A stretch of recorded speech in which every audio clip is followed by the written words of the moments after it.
Oh, said the trucks. We want a proper engine, not a red monster. James took no notice and started as soon as the guard was ready. Come along, he puffed. We won't, screamed the trucks. But James didn't care, and he pulled the screeching truck sternly out of the station.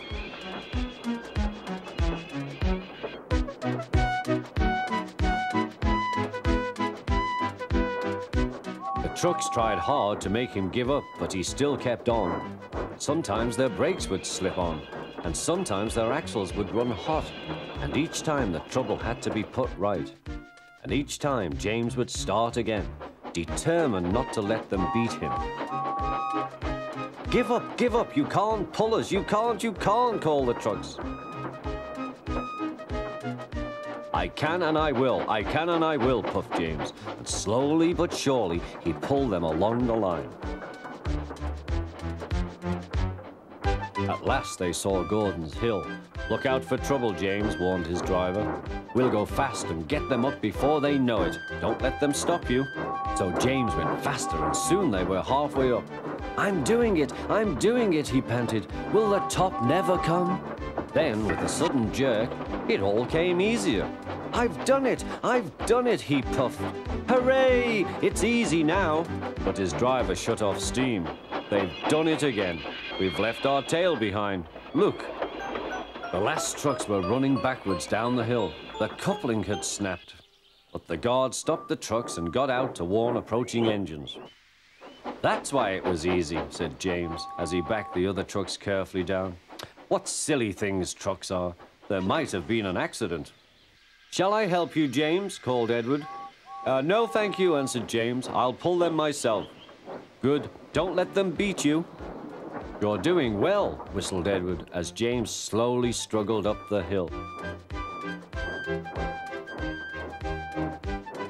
I can do it, he puffed.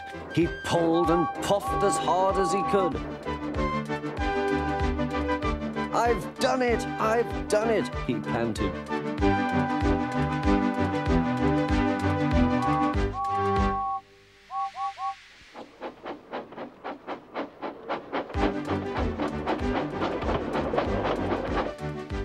They reached their station safely, and James was resting in the yard when Edward pulled up. Peep, peep, he whistled. Then James saw the Fat Controller. Oh dear, what will he say, he asked himself. But the Fat Controller was smiling. I was in Edward's train and I saw everything, he said. You've made the most troublesome trucks on the line behave. The two engines had not worked with Diesel for a long time. What are you doing here? Gasped Duck. Your worthy fat, Sir Topham Hatt sent me. I hope you are pleased to see me. I am to shunt some dreadfully tiresome trucks. Shunt where? Said Percy suspiciously. Where? Why, from here to there, purred Diesel, and again from there to here. Easy, isn't it? With that, Diesel, as if to make himself quite clear, bumped some trucks hard. Woo! Screamed the trucks. Grrr, growled Diesel. Percy and Duck were horrified. They did not trust Diesel at all. They refused to work and would not leave their shed.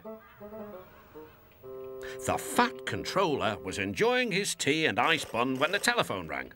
So there's trouble in the harbour yard? I'll be there right away. Diesel was working loudly and alone.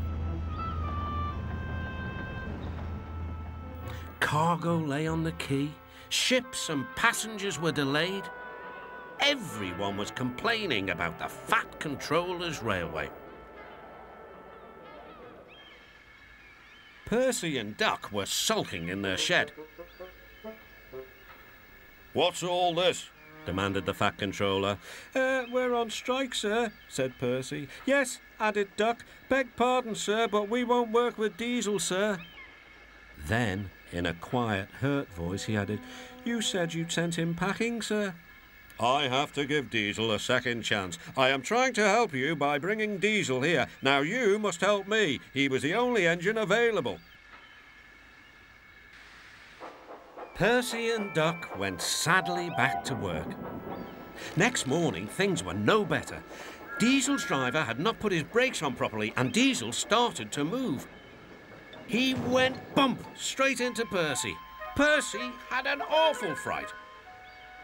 "Wake up there, Percy," scowled Diesel. "You have work to do." He didn't even say he was sorry to Percy. Later, Diesel bumped the truck so hard that the loads went everywhere. "What will the Fat Controller say?" gasped Percy. "He won't like it," said Duck. "So who's going to tell him, I wonder?" said Diesel. "Two little goody-goody telltales like you, I suppose." Percy and Duck did not want to be telltales, so they said nothing. Diesel, thinking he could get away with his bad behaviour, was ruder than ever. Next day, he was shunting trucks full of china clay. He banged the trucks hard into the buffers, but the buffers weren't secure. The silly trucks were sunk.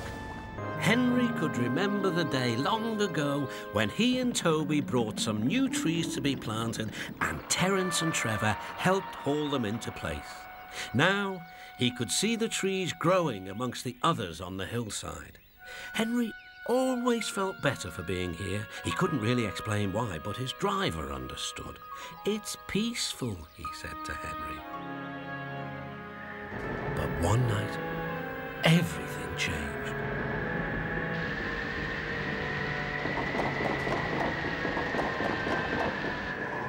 The engines were resting in the shed. "Listen," said Thomas. "Can you hear a strange whistling sound?" "It's the wind blowing outside our shed," replied Toby, "but I've never heard it like this before." "Do you know," added James, "if Gordon wasn't here now, I'd say it was him thundering by with the express." All the engines laughed, except Henry. "I hope the wind won't harm the forest." By morning, the fierce winds had gone, but the damage was done. Henry's driver came to see him in the yard. "Trees have fallen on the line. We must help clear the tracks." Donald set off with the breakdown train, and Henry followed. Trees lay everywhere. The hillside now looked so bare. Henry felt sad. What will happen to all the animals who live here, he thought. When Henry's flat trucks were full of logs, he took them to the timber mill, where they would be turned into furniture and other things. Henry was glad the wood was being put to good use, but he was still sorry to lose part of his forest. "Hello, Toby," said the Fat Controller. "You do look glum." "I'm sad about the trees," said Toby, "and so is Henry. The forest is a special place to him. Now some of it is gone." "We'll soon put that right. I have an important job for you, Toby. I would like you to take some trucks to the forest." When the trucks arrived, Toby was delighted. They were full of splendid young trees, all ready for planting. Now Henry can see the trees growing strong and tall, and the animals are coming back. At the next station was a sign. All trains must wash down daily. James had just finished being cleaned. "Come on, Gordon," said his driver.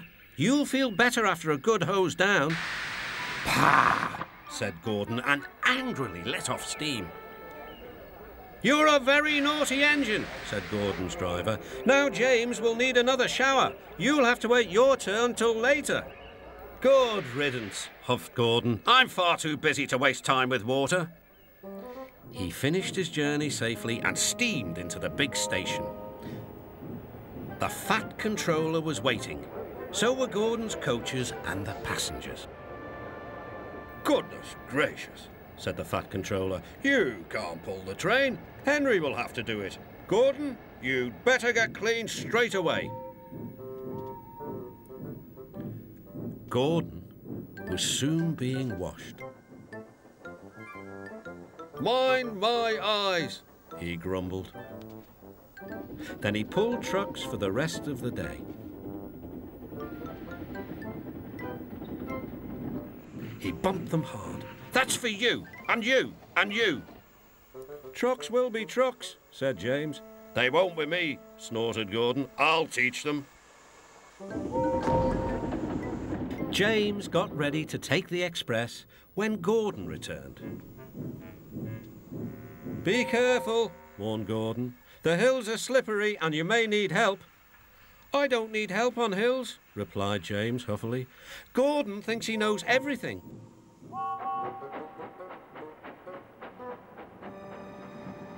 Earlier, a storm had swept Gordon's Hill, blowing leaves onto the track.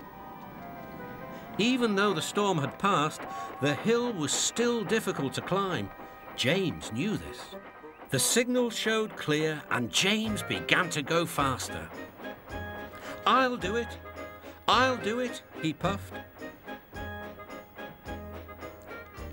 Halfway up, he was not so sure. "I must do it. I must do it." But his wheels slipped on the leaves. He couldn't pull the train at all. "Help! Help!" whistled James. His wheels were turning forward, but the heavy coaches pulled him backwards. The whole train started slipping down the hill. His driver shut off steam and put on the brakes. Then carefully, he stopped the train. Gordon saw everything. "Ah, well, we live and learn. Never mind, little James, I'm going to push behind." Later, he was still boasting. "I'm the pride of the line." "I saw you pulling trucks today. You're only a goods engine," snorted Gordon. James was furious. "I pull coaches too." "Not as much as I do," grunted Gordon. "The Fat Controller has plans for me." James was only making this up, but Gordon believed him. "What plans?" Wait and see." "Oh dear," thought James, "now what'll I do?" Thomas was shunting shining new coaches. "Good morning, James." "Are those coaches for me?" asked James hopefully. "No, these are for Gordon's Express. I'll fetch your trucks next." But James was going to play a trick on the other engines. "Actually, Thomas, I'm taking the coaches. The Fat Controller asked me to tell you." "What about the trucks?" Give them to Gordon." "Come on, Thomas," said his driver. "Orders are orders."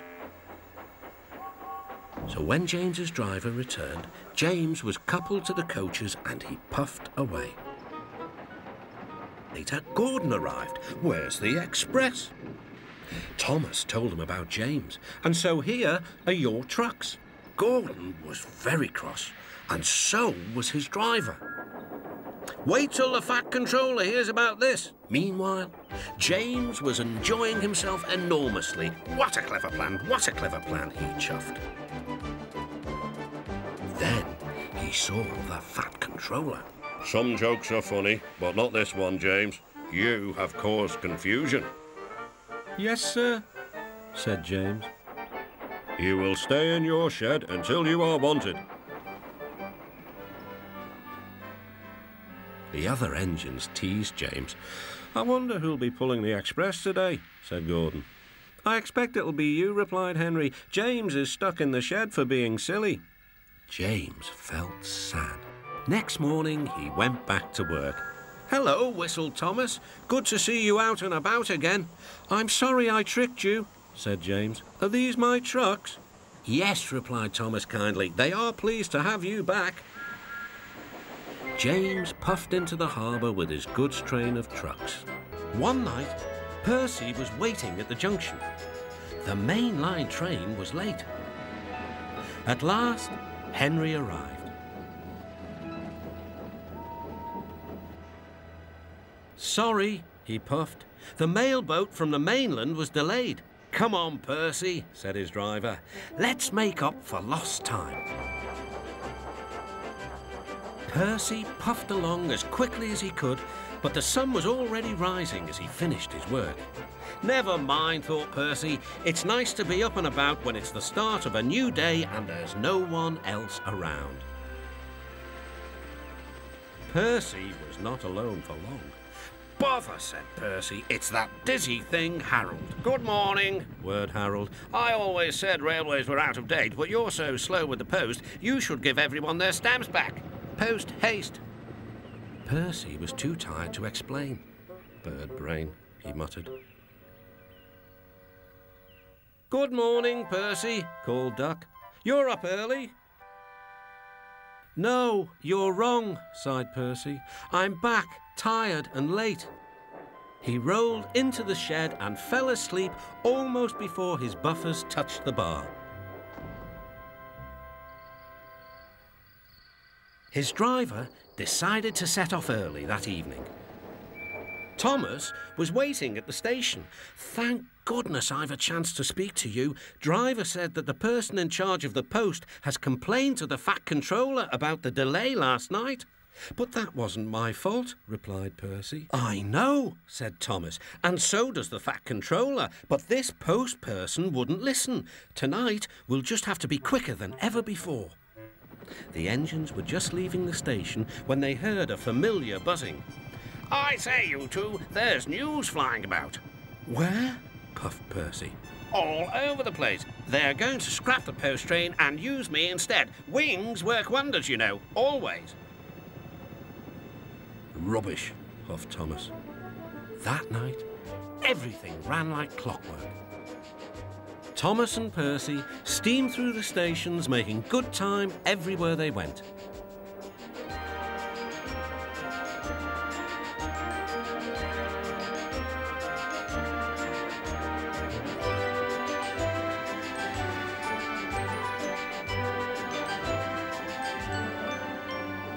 At a station, Thomas noticed a man looking cold and worried.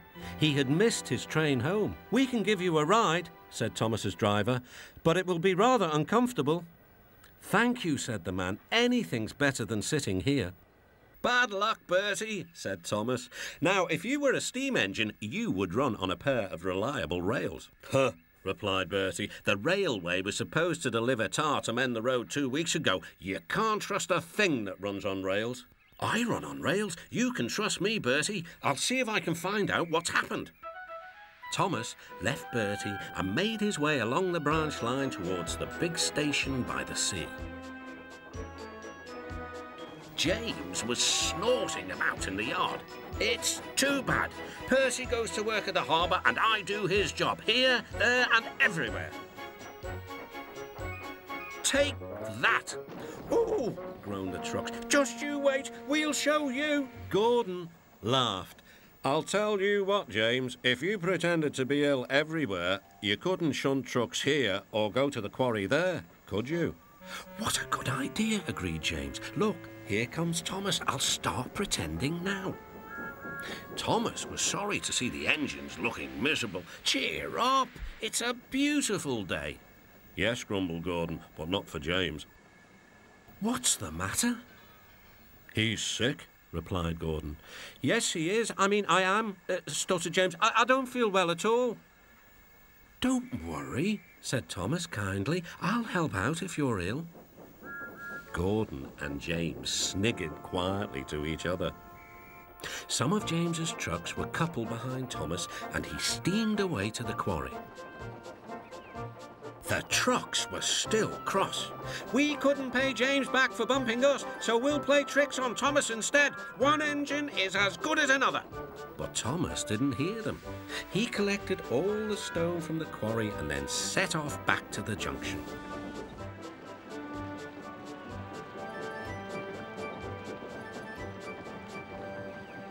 Danger lay ahead. "Now for our plan," giggled the trucks. "Go faster, go faster."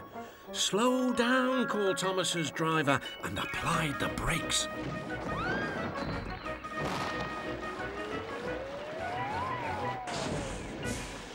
Poor Thomas stood dazed and surprised in a muddy pond as a toad eyed him suspiciously. "Bust my buffers," muttered Thomas. The day started so well, too. Duck pulled away the trucks. and Edward helped Thomas back to the junction. Suddenly, Thomas remembered about the missing tar. He told Edward all about it. "That's strange," said Edward. "A truck full of tar has been left at my station. That must be it. Driver will make sure it gets to Bertie now." Toby's line crosses with the main road behind the station and for a short way follows a farm lane. Frosty weather makes the muddy lane rock hard and very slippery. Toby stops before reaching the lane. His fireman halts the traffic at the crossing and then he sets off again.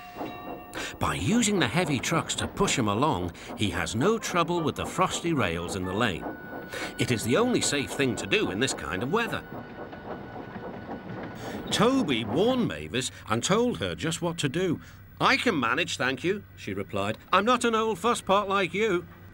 The trucks were tired of being pushed around by Mavis. "It's slippery," they whispered. "Let's push her around instead." "On, on," they yelled. Mavis took no notice. Instead, she brought the trucks carefully down the lane and stopped at the level crossing. All traffic halted. "One in the headlamp for Fusspot Toby," chortled Mavis. But Mavis had stopped in the wrong place. Instead of taking Toby's advice, she had given the trucks the chance they wanted. Hold back, they cried. "Grrr, up," ordered Mavis. The trucks just laughed and her wheels spun helplessly. Workmen sanded the rails and tried to dig away the frozen mud, but it was no good. Everyone was impatient. "Grrr, ah," wailed Mavis. Toby was in the yard when he heard the news. "I warned her," he fumed. "She's young yet," soothed his driver, "and—" "She can manage her trucks herself," interrupted Toby. "They're your trucks, really," his driver replied. "Mavis is supposed to stay at the quarry if the Fat Controller finds out." Yes," said Toby thoughtfully. He and his driver agreed that it would be best to help Mavis after all. An angry farmer was telling Mavis just what she could do with her train. "Having trouble, Mavis?" chortled Toby. "I am surprised." "Gosh," said Mavis. With much puffing and wheel slip, Toby pushed Mavis and the trucks back.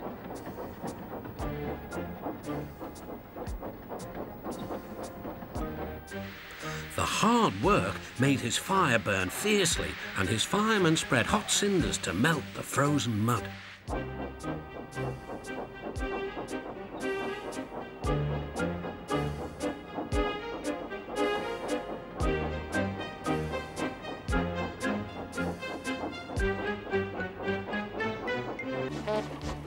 "Stop, stop! I've got Thomas's passengers," wailed Bertie, roaring up to the gates. It was no good. Edward was gone. "Bother," said Bertie. "Bother Thomas's fireman not coming to work today. Why did I promise to help the passengers catch the train?" "That will do, Bertie," said his driver. "A promise is a promise, and we must keep it."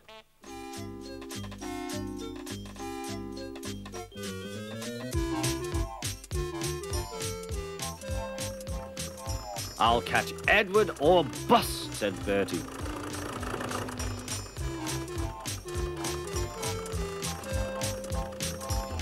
"Oh, my gears and axles," he groaned, toiling up the hill. "I'll never be the same bus again." "Hooray, hooray, I see him," cheered Bertie as he reached the top. "Oh, no, Edward's at the station." "No, he stopped at a crossing." "Hooray, hooray!" Bertie tore down the hill. "Well done, Bertie," shouted his passengers. "Go it!" Bertie skidded into the yard. "Wait, wait!" cried Bertie. He was just in time to see Edward puff away. "I'm sorry," said Bertie. "Never mind," said the passengers. "After him quickly. Third time lucky, you know. Do you think we'll catch him at the next station, driver?" "There's a good chance," replied the driver. "Our road keeps close to the line and we can climb hills better than Edward. I'll just make sure." He spoke to the station master. Bertie and the passengers waited impatiently. "Yes, we'll do it this time," said the driver. "Hooray!" called the passengers, as Bertie chased after Edward once more.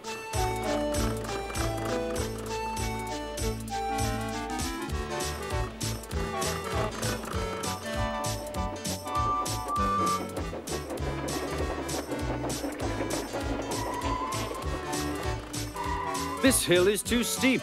This hill is too steep!" grumbled the coaches as Edward snorted in front. They reached the top at last and ran smoothly into the station.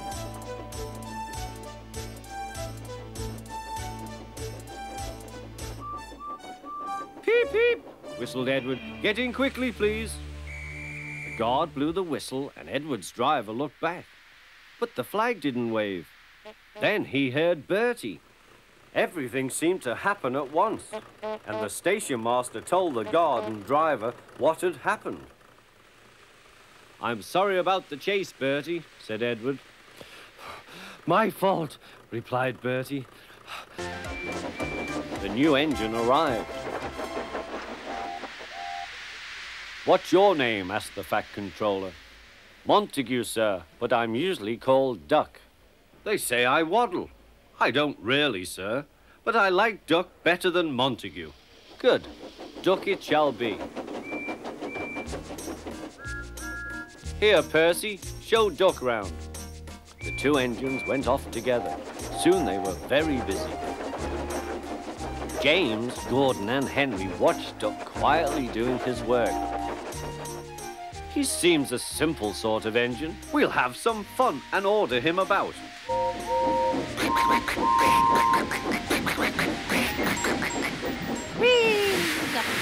Smoke billowed everywhere.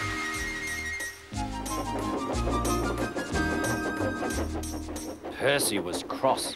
Duck took no notice. "They'll get tired of it soon." "Do they tell you to do things, Percy?" "Yes, they do," answered Percy. "Right," said Duck. "We'll soon stop that nonsense." He whispered something. "We'll do it later." The fat controller was looking forward to hot buttered toast for tea at home. Suddenly he heard an extraordinary noise. Whee!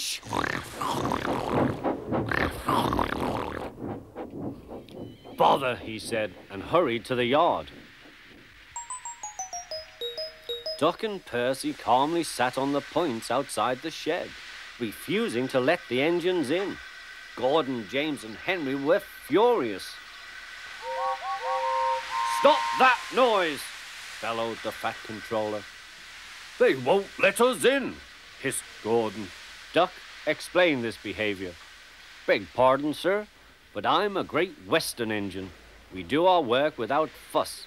But begging your pardon, sir, Percy and I would be glad if you would inform these engines that we only take orders from you." "Silence!" snapped the fat controller. "Percy and Duck, I am pleased with your work today, but not with your behavior tonight. You have caused a disturbance." Gordon, Henry and James sniggered. "As for you," thundered the fat controller, "you've been worse. You made the disturbance. Duck is quite right. This is my railway and I give the orders." After Percy went away, Duck was left to manage alone. He did so, easily. A long stretch of line lay ahead. In the distance was a bridge. It seemed to Gordon that there was something on the bridge. His driver thought so too. "Whoa, Gordon," he said and shut off steam. "Oh," said Gordon, "it's only a cow. Shoo! Shoo!" He moved slowly onto the bridge, but the cow wouldn't shoo. She had lost her calf and felt lonely. "Moo," she said sadly. Everyone tried to send her away, but she wouldn't go. Henry arrived.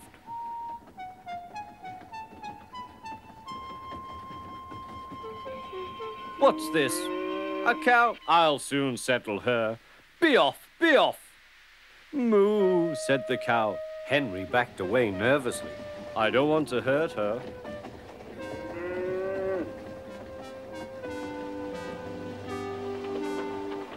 At the next station, Henry's guard told them about the cow and warned the signalman that the line was blocked. That must be Bluebell, said the porter. Her calf is here, ready to go to market. Percy will take it along.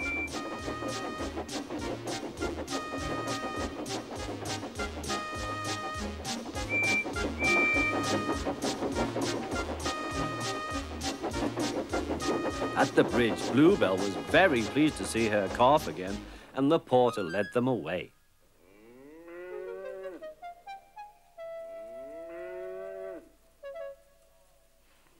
Not a word. Keep it dark, whispered Gordon and Henry to each other. They felt rather silly, but the story soon spread.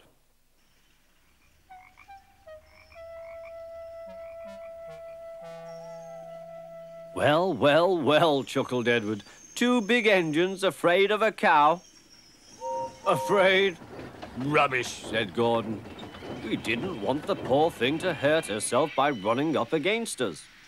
We stopped so as not to excite her. You see what I mean, my dear Edward? Yes, Gordon, said Edward. Gordon felt somehow that Edward saw only too well.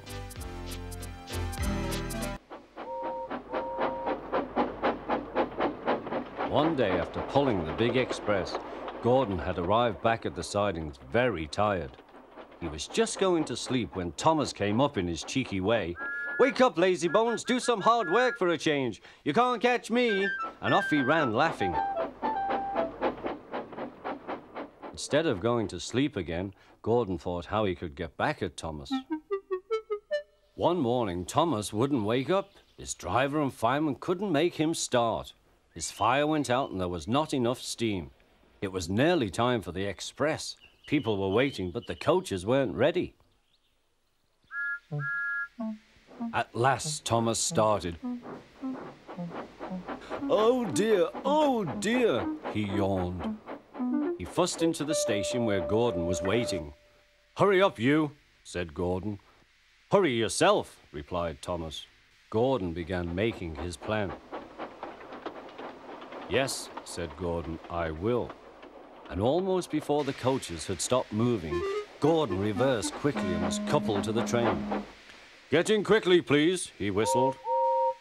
Thomas usually pushed behind the big trains to help them start, but he was always uncoupled first. This time, Gordon started so quickly they forgot to uncouple Thomas. Gordon's chance had come.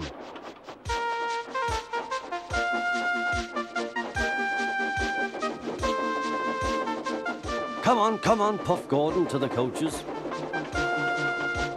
The train went faster and faster, too fast for Thomas. He wanted to stop, but he couldn't. Peep, peep, stop, stop! Hurry, hurry, hurry, laughed Gordon. You can't get away, laughed the coaches.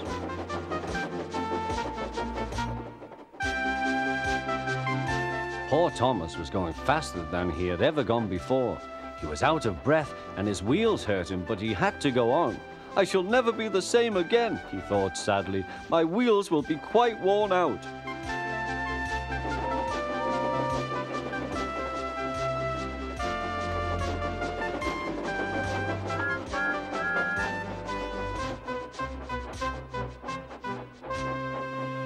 At last they stopped at a station.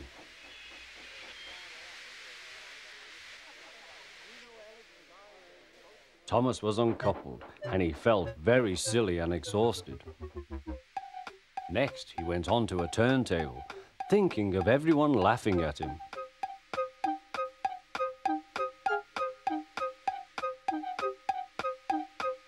And then he ran onto a siding out of the way.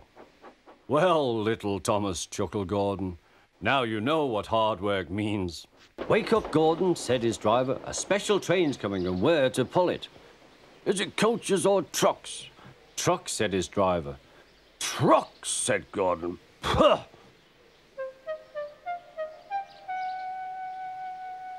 Gordon's fire was slow to start, so Edward had to push Gordon to the turntable to get him facing the right way. I won't go, grumbled Gordon. Don't be silly, puffed Edward. At last Gordon was on the turntable. The movement had shaken his fire. It was now burning nicely and making steam. Gordon was cross and didn't care what he did. He waited till the table was halfway round. I'll show them, he hissed. He moved slowly forward to jam the table, but he couldn't stop himself and slithered into a ditch. Ooh, she hissed. Get me out! Get me out! Not a hope, said his driver and fireman. You're stuck, you silly great engine. Don't you understand that? They telephoned the Fat Controller. So Gordon didn't want to take the special train and ran into a ditch. What's that you say? The special's waiting. Tell Edward to take it, please. And Gordon? Oh, leave him where he is. We haven't time to bother with him now.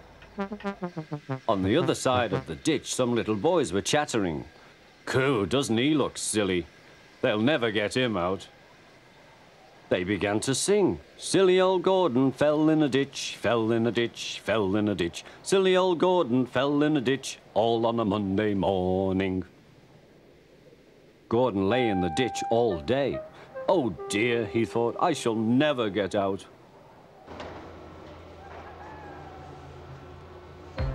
But that evening they lifted Gordon and made a road of sleepers under his wheels to keep him from the mud. Strong ropes were fastened to his back end, and James and Henry, pulling hard, managed to bring him to safety.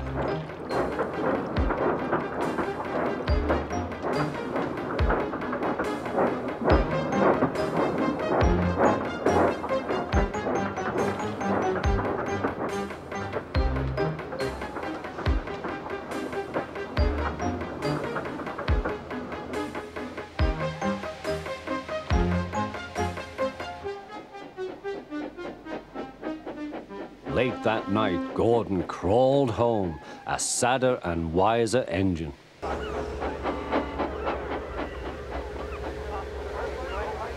Henry was ready at 5 o'clock. There was snow and frost. Men hustled and shouted, loading the vans with crates of fish. The last door banged, the guard showed his green lamp. The flying kipper was ready to go.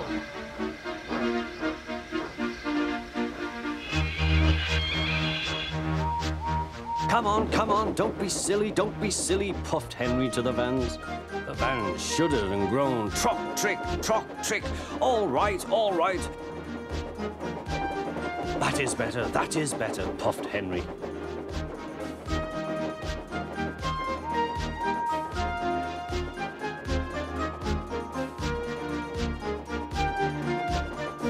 Clouds of smoke and steam poured from his funnel into the cold air, and the fire's light shone brightly. Hurry, panted Henry.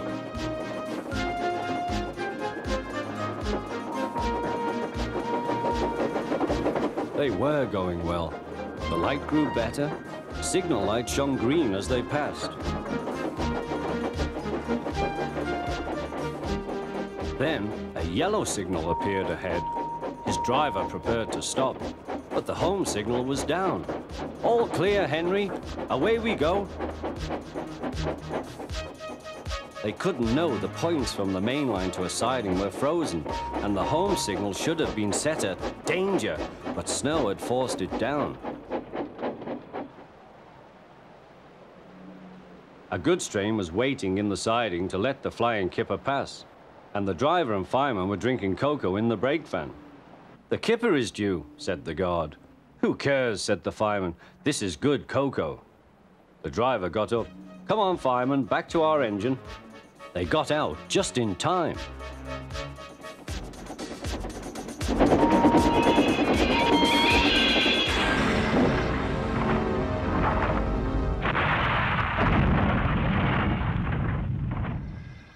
Henry's driver and fireman had jumped clear before the crash, but Henry lay dazed and surprised.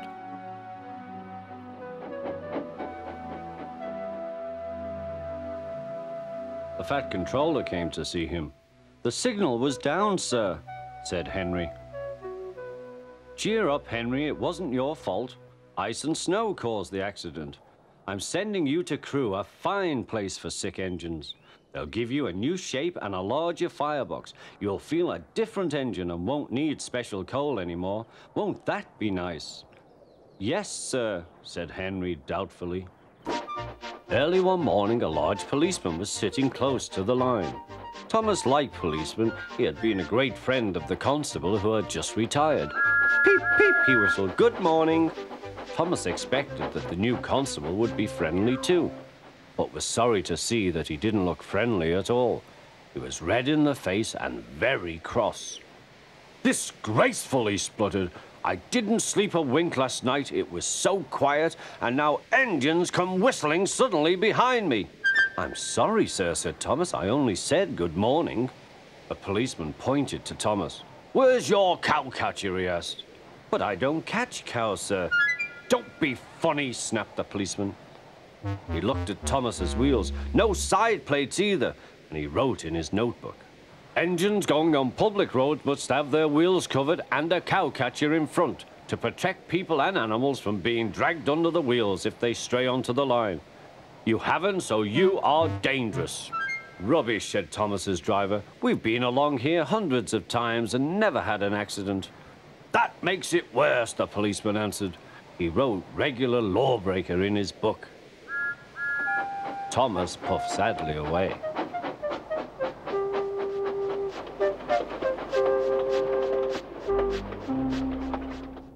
The Fat Controller was having breakfast. He was eating toast and marmalade. The butler came in. "Excuse me, sir, you are wanted on the telephone." "Bother that telephone," said the Fat Controller. "I'm sorry, my dear," he said to his wife. "Thomas is in trouble with the police, and I must go at once." At the station, Thomas's driver told the Fat Controller what had happened. Dangerous to the public, indeed. We'll see about that. The Fat Controller spoke to the policeman. "It's no use arguing with policemen. We will have to make those cowcatcher things for Thomas, I suppose." Percy was left alone. He didn't mind that a bit. He liked watching trains and being cheeky to the other engines. "Hurry, hurry, hurry," he would call, and they got very cross.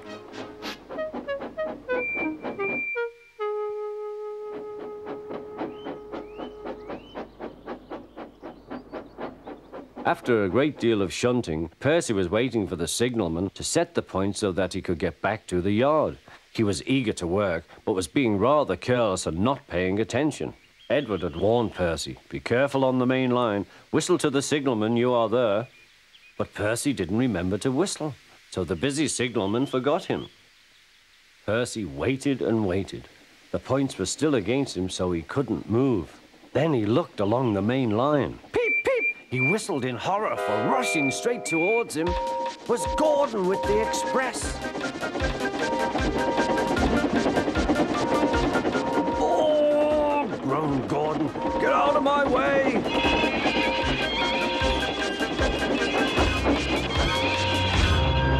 Percy opened his eyes. Gordon had stopped with Percy's buffers a few inches from his own. But Percy had begun to move. "I won't stay here. I'll run away," he puffed.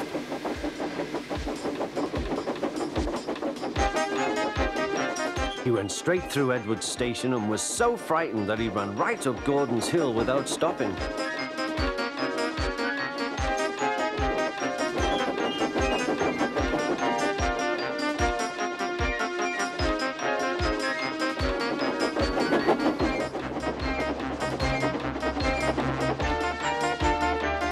After that, he was tired, but he couldn't stop.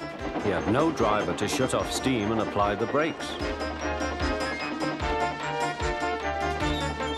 "I want to stop, I want to stop," he puffed. The man in the signal box saw Percy was in trouble, so kindly set the points. Percy puffed wearily onto a nice empty siding, ending in a big bank of earth.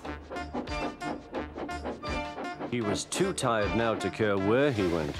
I want to stop. I want to stop. I have stopped, he puffed thankfully. Never mind, Percy, said the workman as they dug him out. You shall have a drink and some coal, and then you'll feel better. Presently, Gordon arrived. Well done, Percy. You started so quickly that you stopped a nasty accident. I'm sorry I was cheeky, said Percy. You were clever to stop. The new engine arrived. What's your name? Asked the fat controller. Montague, sir, but I'm usually called Duck. They say I waddle. I don't really, sir, but I like Duck better than Montague. Good. Duck it shall be. Here, Percy, show Duck round. The two engines went off together. Soon they were very busy. James, Gordon and Henry watched Duck quietly doing his work. He seems a simple sort of engine. We'll have some fun and order him about.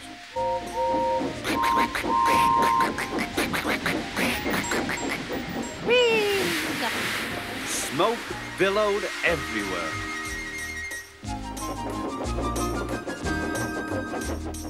Percy was cross. Duck took no notice. They'll get tired of it soon.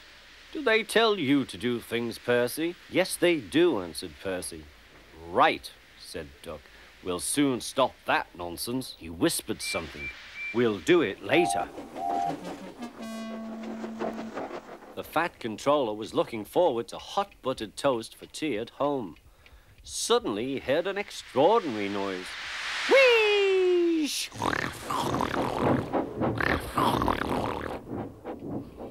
Bother, he said, and hurried to the yard. Duck and Percy calmly sat on the points outside the shed, refusing to let the engines in.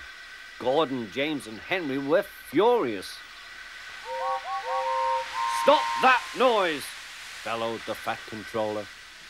They won't let us in, hissed Gordon. Duck, explain this behavior. Beg pardon, sir, but I'm a Great Western engine. We do our work without fuss. But begging your pardon, sir, Percy and I would be glad if you would inform these engines that we only take orders from you. Silence! Snapped the fat controller. Percy and Duck, I am pleased with your work today, but not with your behavior tonight. You have caused a disturbance. Gordon, Henry and James sniggered. Duck is quite right. This is my railway and I give the orders. After Percy went away, Duck was left to manage alone. He did so, easily. A long stretch of line lay ahead. In the distance was a bridge. It seemed to Gordon that there was something on the bridge. His driver thought so too. Whoa, Gordon, he said and shut off steam.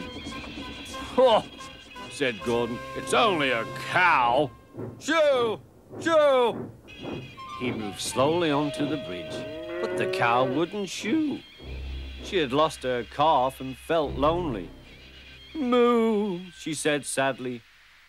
Everyone tried to send her away, but she wouldn't go. Henry arrived.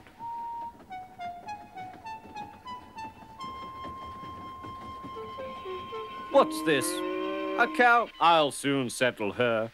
Be off, be off. Moo, said the cow. Henry backed away nervously. I don't want to hurt her.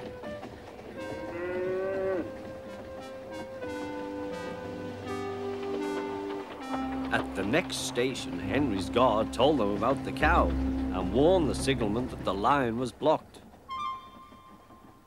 That must be Bluebell, said the porter. Her calf is here, ready to go to market. Percy will take it along.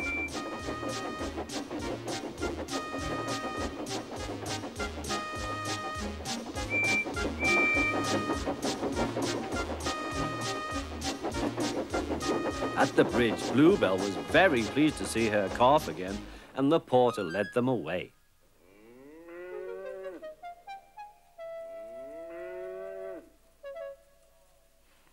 Not a word. Keep it dark, whispered Gordon and Henry to each other. They felt rather silly, but the story soon spread.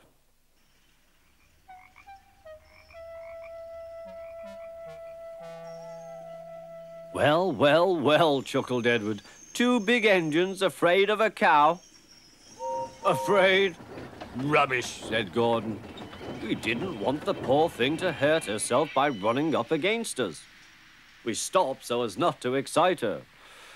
You see what I mean, my dear Edward? Yes, Gordon, said Edward. Gordon felt somehow that Edward saw only too well.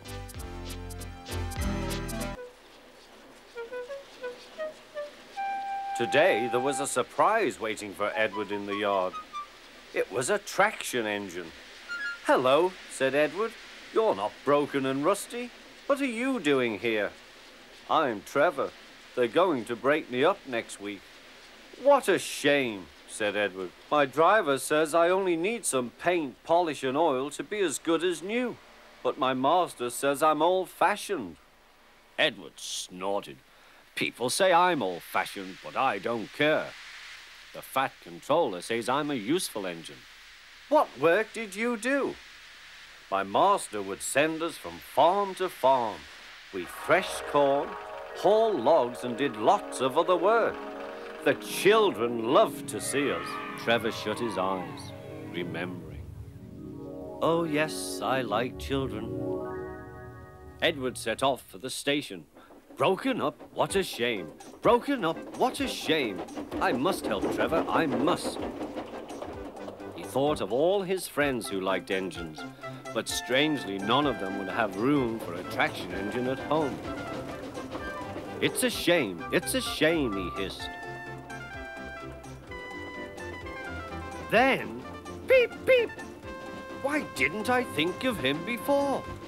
There, on the platform, was the very person. Hello, Edward. You look upset. What's the matter, Charlie? He asked the driver. There's a traction engine in the scrapyard, Vicar. He'll be broken up next week. Jem Cole says he never drove a better engine. Do save him, sir. He saws wood and gives children rides. We'll see, replied the vicar.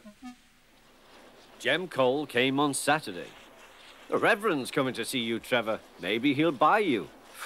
Do you think he will? Asked Trevor hopefully. He will when I've lit your fire and cleaned you up. The vicar and his 2 boys arrived that evening.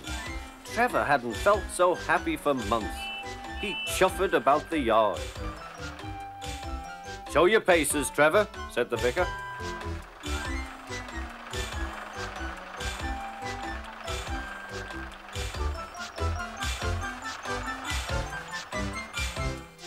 Later, he came out of the office smiling.